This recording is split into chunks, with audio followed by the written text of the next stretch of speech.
নমস্কার, welcome to astro control. আজকে বলবো মকর রাশির সাপ্তাহিক রাশিফল 28শে সেপ্টেম্বর থেকে 4টা অক্টোবর। তাহলে 28শে সেপ্টেম্বর আর 4টা অক্টোবর এই সময়, এই সপ্তাহটা কি সপ্তাহ? পুজোর সপ্তাহ, আনন্দের সপ্তাহ, নতুন একটা উদ্যমের সপ্তাহ, তো রোমাঞ্চকর সপ্তাহ, তো ভালো সপ্তাহ। তাহলে কেমন কাটবে? ভালো কাটবে, সবার ভালো কাটবে, আনন্দে কাটবে, উৎসাহে কাটবে, রোমাঞ্চ থাকবে জীবনে। তো এরকম অনেক কিছু ভালোর মধ্যে আমরা সপ্তাহটা কাটাতে পারবো। ভালো সপ্তাহ, অনেক কিছু জীবনে ঘটবে, জীবনে পরিবর্তন আসতে পারে, নতুন মানুষ আসতে পারে জীবনে, এরকম অনেক কিছু পজিটিভ ঘটনা ঘটবে এই সপ্তাহে। তো সেগুলো কি কি হবে সেগুলো আমি বলে যাচ্ছি পরপর 28 তারিখ থেকে। তো তার আগে একটা কথা বলে রাখি, নবরাত্রির এই সময়ে, নবরাত্রি মাতৃ আরাধনার সময়, যারা মাতৃ আরাধনা করছো, যারা নবরাত্রি পালন করছো, তাদের জন্য একটা কথা বলে রাখছি যে তোমরা হতাশ হবে না, মায়ের প্রতি ভরসা রাখো। মহাকাল সেই ব্যবস্থা করেছে এখন যে শুক্র কেতু একসঙ্গে জড়ি হয়েছে। আচ্ছা, আর রাহু শুক্র একসঙ্গে দৃষ্টি বিনিময় করছে, যা কিনা জ্যোতিষের ভাষায় গুরু শিষ্য যোগ বলে। আর গুরু শিষ্য একে অপরের দ্বারা সমৃদ্ধ হচ্ছে। আচ্ছা, এটা গেল জ্যোতিষের ভাষায়, কিন্তু এর আধ্যাত্মিক একটা দিক আছে, সেটা সম্বন্ধে আমি একটু বলি।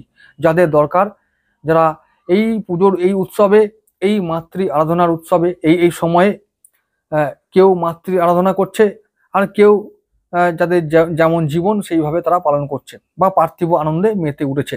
তো আমি আধ্যাত্মিক আনন্দের কথাটা আগে বলে রাখি, তারপরে পার্থিব আনন্দের কথাটা বলছি শেষে।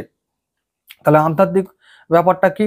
যারা মাতৃ আরাধনা করছো, চর্চা করছো, যারা চণ্ডী পাঠ, পূজা আর্চা, দুর্গা সপ্তশতী পাঠ বা দুর্গা চালিসা পাঠ যারা করছো, তারা জেনে নাও যে তোমাদের সময় হয়ে এসছে, বেশি সময় নেই, তোমরা এবার তোমাদের কার্যে সিদ্ধি লাভ করবে।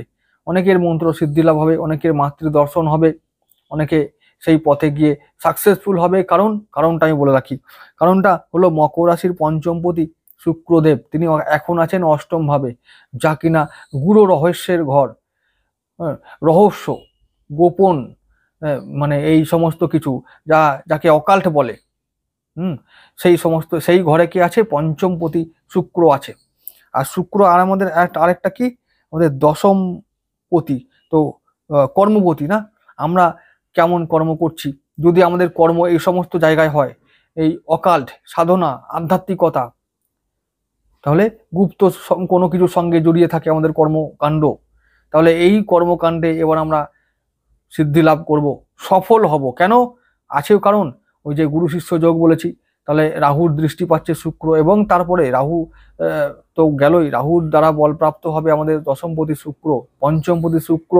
তাহলে পঞ্চম ভাবটা কি? পঞ্চম ভাবটা হলো প্রতিভা, প্রচেষ্টা, আমার কর্ম, আমার ভবিষ্যতে পরিকল্পনা, যা আমরা ভবিষ্যতের জন্য করে রেখেছি, তো সেই পরিকল্পনা, সেই প্রচেষ্টা সফল হবে এবার। কেতু মুক্তির কারক, কেতু মন্ত্রসিদ্ধির কারক, কেতু মোক্ষের কারক, মুক্তির কারক। তাহলে কেতু আর শুক্র একসঙ্গে আছে, পঞ্চম ভাব আর দশম ভাব। তাহলে আমাদের যদি কর্মকাণ্ড এমন হয় যে আমরা মুক্তি লাভ করতে চাইছি, আমরা সাধনায় সিদ্ধি লাভ করতে চাইছি, মন্ত্র সিদ্ধি লাভ করতে চাইছি, মায়ের দর্শন করতে চাইছি, তাহলে আমরা অতি সত্বর আমরা পাবো। এই এই আমাদের যা বাসনা, যা উদ্দেশ্য, সেগুলো সফল হবে, এটা তোমরা লিখে নাও। ঠিক আছে? মায়ের আশীর্বাদ পাবো। যার যে যেমন সাধক, যার কোনো সাধক উচ্চ মার্গের সাধক হলে এখন মাতৃ দর্শন করবে, আর যদি মধ্যম মার্গের সাধক হয় সে মন্ত্র সিদ্ধি লাভ করবে, যদি সে আরো তার থেকেও যদি আর নিম্ন মার্গের সাধক হয়, যদি সংসারী হয়, সে এইটুকু ফিল করবে যে মা আমাদের পাশে আছে, মায়ের আশীর্বাদ আমাদের কাছে আছে, আর আমরা আমাদের সমস্ত বিপদ থেকে মাকে পাশে পাবো, উদ্ধার হয়ে যাব, এইটুকু সে ফিল করবে। তো এই হলো ব্যাপার, যার যেমন যোগ্যতা, যার যেমন পাত্রতা, সেই পাত্র অনুযায়ী আমরা ফল পাবো, এটা বলতে পারি। এই সেই সময়, গোল্ডেন টাইম, যে সময়টা আমরা আধ্যাত্মিক জগতে চরম পর্যায়ে চলে যেতে পারি। ঠিক আছে? ব্যাস, এবার আধ্যাত্মিক জগতের কথা বললাম, এবং এটা সত্যি কথা, এর মধ্যে কোনো ভুল কিছু নেই।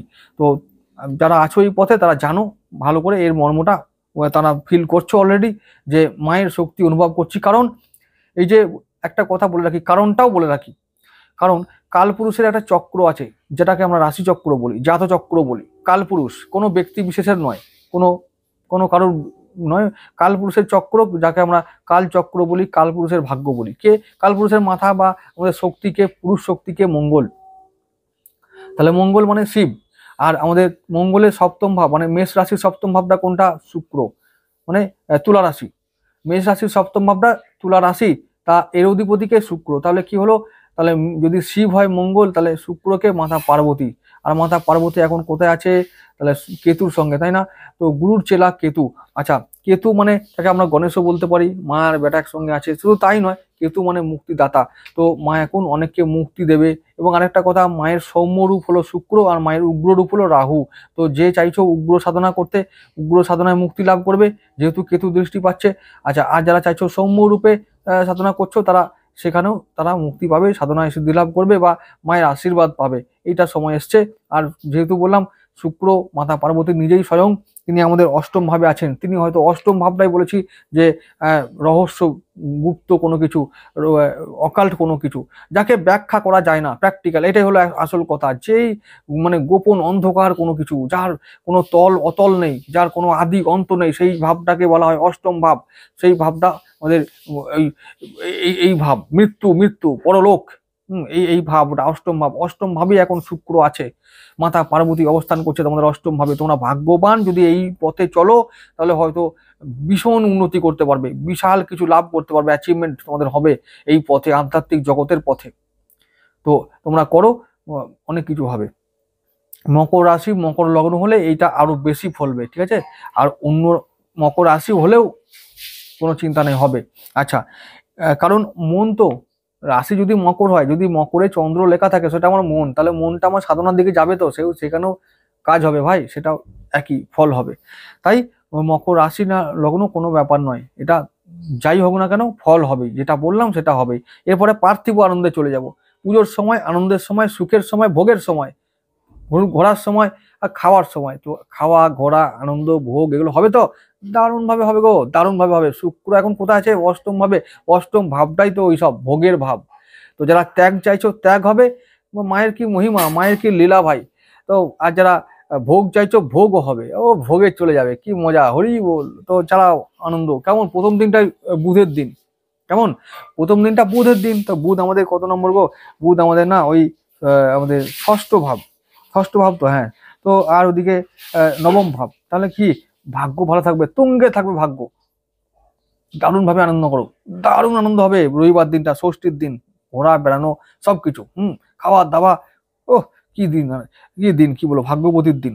আর কি বলবো, ভাগ্য তুঙ্গে থাকবে। পরের দিন চলে যাবো 29শে সেপ্টেম্বর। ওই দিনটা সোমবার, মূলা নক্ষত্রে থাকবে চন্দ্র, সেদিন কেতুর দিন। কেতুর দিন সম্ভবত সেদিন সপ্তমী। তাহলে সপ্তমীর দিন কি হবে? আমরা যদি দেখো, কেতু এখন শুক্রের সঙ্গে আছে, আমি বলেছি ভোগ, ভোগ দেবে, আবার মুক্তি চাইলে মুক্তিও দেবে। তাহলে দুটোই হবে, যারা যেমন চাইছো তারা তেমন ফল ফল পেয়ে যাবে এবং কাঙ্ক্ষিত ফল পাবে। পরের দিন চলে যাব মঙ্গলবার। মঙ্গলবার 30শে সেপ্টেম্বর, ওই দিনটা শুক্রের দিন। কেমন হবে? পঞ্চম পতির দিন আর দশম পতির দিন। বাহ, তাহলে কেমন যাবে? সন্তান, পরিবার সবাইকে নিয়ে আনন্দে কাটবে। এবং কর্ম, ওটাই যদি কর্ম হয় যে ওদেরকে নিয়ে সঙ্গে থাকা, তো ভালোভাবে ওটা করতে পারবো, নো প্রবলেম। পরিবার সন্তানকে নিয়ে আনন্দে কেটে যাবে দিনটা, ঠিক আছে? আর যারা চাইছো যে মাকে লাভ করব, শুক্র কেতু একসঙ্গে আছে, মা লাভ করতে পারবে, মায়ের আশীর্বাদ বা আধ্যাত্মিক জগতে উন্নতি করতে পারবে।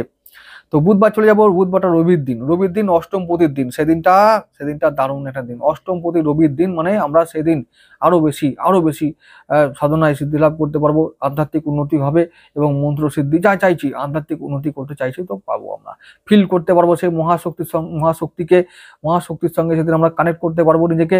এগুলো হবে, এগুলো আমরা সুযোগ পাবো। আর যদি আনন্দ, ওহ, ঘোরা বেড়ানো, চরম আনন্দ, দারুণ ভাবে। হঠাৎ করে কোনো কিছু ঘটে যাবে, হঠাৎ করে কোনো মানুষের সঙ্গে পরিচয় হবে, হঠাৎ করে মানুষ কোনো জীবনে আসবে এবং তার আমাদের জীবনে ছাপ ছেড়ে যাবে, পরিচয় হবে, বন্ধুত্ব হবে, পরে বিয়ে হতে পারে, এরকম আনন্দে কেটে যাবে। হরি বল, দারুণ মজা গো, দারুণ মজা। আরে মিলিয়ে নেবে। যারা চাইছো এই বছরটা এমন একটা বছর, এই বছরে যারা চাইছো ত্যাগ, তারা ত্যাগ পাবে, তারা শক্তি পাবে। যারা চাইছো এই পার্থিব আনন্দ, ভোগ, তারা ভোগ পেয়ে যাবে, একদম ফুল মাত্রায়, ভরপুর মাত্রায় পাবে। এটা মিলিয়ে নিও, পরের সপ্তাহে এসে আমাকে বলবে যে দাদা এরকম হয়েছে আর হয়নি, ঠিক আছে? তো বুধবার দিনটা 1 অক্টোবর, উত্তরসারা রবির দিন, এনজয় করো দারুণ ভাবে, সবকিছু পাবে, যা চাইছো তাই পাবে। বৃহস্পতিবার দিনটা চাঁদের দিন, মন খারাপের দিন, উদাসীন হওয়ার দিন, শরীর খারাপের দিনও হতে পারে, মন খারাপ তো থাকবেই। তো সেদিনটা সাবধান থেকো। মন খারাপ সেদিনটা ভালো নয়, সেদিনটা মন অকারণ ভারাক্রান্ত হবে, অকারণ হবে। তাই সেদিনটা সব কাজে সাবধান থেকে কাজ করবে। আর মানে সেদিনটা সম্ভবত দশমী, তো ওই অকারণ, হ্যাঁ, অকারণ ভাবেই মন খারাপ হবে, মন খারাপের কোনো কারণ থাকবে না, তো অকারণ ভাবেই হবে। ওই যে কদিন একটু কুদুনি করলাম, কুদুনিটা আর করতে পারবো না কাল থেকে, এই জন্য মন খারাপ। এরকম নয় যে মা চলে যাচ্ছে বলে মন খারাপ, এইসব ভেবো না, এইসব গুলোকে বোকামি বলে। তো মানে এই ভাবাটা বোকামি বলছে আর কি। তাহলে মন খারাপটা কেন হয়? এই কদিন খুব কুঁদুনি করলাম, ঘোরা ঘোরা করলাম গো সঙ্গী সাথীর সঙ্গে, সেগুলো কাল থেকে অতটা আর হবে না, আবার কাজ, কাল থেকে কাজ কাজ শুরু হয়ে যাবে। এই হলো মন খারাপের কারণ। শুক্রবার দিন চলে যাব।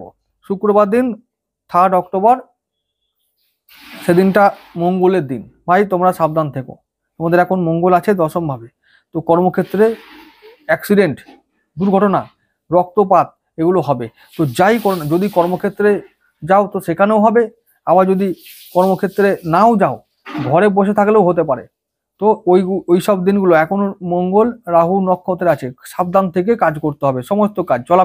হয়তো সেদিনে কেউ ভাসানে গেল, ভাসানে গিয়ে মঙ্গল রাগ বাড়িয়ে দেয়, কারোর সঙ্গে কথা কাটাকাটি হয়ে গেল, আর উল্টো পাল্টা রাগ মাথায় উঠে গেল, দিল দুম ধাক্কা চলে, এরকম হবার ঘটনা অনেকের ক্ষেত্রে হবে। তাই সাবধান থেকো। মঙ্গল তোমাদের শত্রু, মঙ্গল তোমাদের অমঙ্গলের কারণ। তাই মঙ্গলের দিন শুক্রবার 3 অক্টোবর সাবধান থেকো। চলে এলো পরের দিন, আমরা 4 অক্টোবরে চলে যাব। 4 অক্টোবর শনিবার, সেদিনটা রাহুর দিন, শত বিষয় থাকবে চন্দ্র, রাহু কন্ট্রোল করবে সারাদিন। তো রাহু দিনে কি করবে, রাহুর দিনে কি করা উচিত তোমাদের আজকে বলে রাখি। যারা শুনছো এই পর্যন্ত, যারা শুনলে তাদেরকে অনেক ধন্যবাদ জানিয়ে আজকে এইটুকু বলে অবশ্যই রাখছি যে রাহুর দিনে কি করতে হয়। রাহুর দিনে আমি তোমাদের বলে রাখি, রাহু হলো যে মাতা পার্বতীর উগ্র রূপ, মানে তিনি হলো তারা, তিনি হলো মা নীল সরস্বতী, তিনি হলো কালী। তো এই রাহুর দিনে আমরা কি করব, যদি আমরা জীবনে উন্নতি চাই তাহলে এই দিনে আমরা ক্রিয়েটিভ চিন্তা ভাবনা, ক্রিয়েটিভ কাজকর্ম নিয়ে আমরা থাকবো। রাহুর দিন, এই যে 4 অক্টোবর দিনটা, সম্ভবত অনেকের কাজে ছুটি থাকবে, মানে অনেকে না লক্ষ্মী পুজো পর্যন্ত ছুটি থাকে, তাই মানে সেদিনটা ভাববো ছুটির দিন। ছুটির দিনে রাহুর দিনে আমরা যত ক্রিয়েটিভ হতে পারবো না, তত আমরা আরো জীবনে উন্নতি করতে পারবো। ক্রিয়েটিভ চিন্তা ভাবনা, মা নীল সরস্বতী হলো রাহুর আরাধ্য দেবী। তো মা নীল সরস্বতীকে জ্ঞানের দেবী, জ্ঞানের দেবী। তো যত জ্ঞান আমরা চর্চা করব তত জ্ঞান লাভ করব। গান লিখবো, কবিতা লিখবো, কি করব, ছবি আঁকবো, ঠিক আছে, তো গল্প লিখবো, মাথাকে আরো খাটাবো, আরো ক্রিয়েটিভ চিন্তা ভাবনা মাথার মধ্যে আনবো, সেটা আরো দীর্ঘ হবে, সেটা আরো বাড়বে, বৃদ্ধি পাবে, তার পরিমাণ বৃদ্ধি পাবে। তো এই জন্য রাহুর দিনগুলোতে এই সমস্ত কাজ আমাদের বেশি করতে হয়। যে যে ড্যান্সার সে আরো ভালো নাচবে, সে আরো অনেক হাত ঘোরানোর মতন, বা তার যা কলা, সে আরো কলা বৃদ্ধি করতে পারবে। যে যে গায়ক সে আরো সে চর্চা করবে, সে আরো হয়তো সে আরো সমৃদ্ধ হবে, আরো উন্নত হবে। যে লেখক সে আরো লিখবে, তাহলে আরো সেই চর্চায় সে উন্নত আরো হবে এবং উন্নতি করতে পারবে। এটা রাহুর দিনে করতে হয়। রাহুর দেবী হলেন মা নীল সরস্বতী, তোমাদেরকে বলে রাখছি। তো নীল সরস্বতী হলো জ্ঞানের দেবী। তো যত জ্ঞান লাভ তোমরা করতে পারবে, রাহুকে তোমরা তোমাদের ফেভারে করতে পারবে। রাহু তোমাদের বন্ধু। জীবনে যদি উন্নতি চাও তো যত ক্রিয়েটিভ হয়, আর ছক ভাঙা জীবন যাপন করতে হবে। তোমাদেরকে বলে রাখছি আজকে একটা কথা, মকর রাশি মকর লগ্নকে বলছি, যে যত তোমরা ডিসিপ্লিন লাইফ লিড করবে তত তোমাদের জীবনে অবনতি হবে। ডিসিপ্লিন লাইফ কিরকম, যেমন ধরো আমি একটা এক্সাম্পল দিচ্ছি, খারাপ ভাবে কেউ নেবে না, খারাপ বুঝবে না। আমি বলছি, ধরো আমরা সবাই কি করি, 10টা 5টায় অফিস যাই, একটা গতানুগতিক জীবন, ও কি মজা, অফিস যাই অফিস আসি, অফিস যাই অফিস আবার ঘরে আসি, এরকম। আবার বিয়ে করেছি, টিংটাং সাদামাটা জীবন, এই চলছে চলবে, চলছে চলবে, হচ্ছে হবে, এমনি করে জীবন এগিয়ে যাচ্ছে। এরকম জীবন তোমাদের জন্য নয়। আবার বলে রাখছি, এরকম জীবনে যত তোমরা নিজেদেরকে ইনভলভ করবে, যে যত তোমরা এরকম জীবনে প্রবেশ করবে, তত তোমাদের অবনতি ও ধ্বংস হবে। তোমাদের জীবন এরকম নয়। শনির জীবন ডিসিপ্লিন থাকুক, লাইফটা ডিসিপ্লিন, মানে কি বললাম, আমি গান করব তো গানই করব, মানে আমি বলছি আমি যখন ক্রিয়েটিভ মানে কাজে থাকবো, তখন সেখানে কোনো ডিসিপ্লিন নেই। আমি দুপুরবেলা গান করতে মন হয়ে গেল, দুপুর বেলায় গান করতে বসে যাও। অনেকে কি করে, সকালবেলায় করে, ভোরবেলায় করে, সবার জন্য হোক আলাদা। তোমরা ওটা করবে না। তোমাদের যখন মন হবে চুপচাপ, যেটা হবে, এখন ছবি আঁকতে মনে হচ্ছে ছবি আঁকো। তো কি বললাম, রেগুলার যে চিন্তা ভাবনা, রেগুলার যে নিয়ম, সেই সেই সমস্ত গুলো থেকে যত বেরিয়ে আসতে পারবে তত জীবনে উন্নতি করতে পারবে। বুঝলে তোমরা আমার যদি কথাটা বোঝো তাহলে সেটা যদি অ্যাপ্লাই করো ফল পাবে হাতে নাতে, আর সেটা করলে তোমরা বুঝতে পারবে লোকটা ঠিকই বলেছিল। আর না বুঝলে কিছুই করার নেই, ভগবান একদিন সময় দেবে, সবাইকে ঠিক বুঝিয়ে দেবে সময় মতন, তো কোনো চিন্তা নেই। আচ্ছা, পুজোর সেই সপ্তাহটা কাটাও আনন্দ করে, আবার পরের সপ্তাহে দেখা হবে।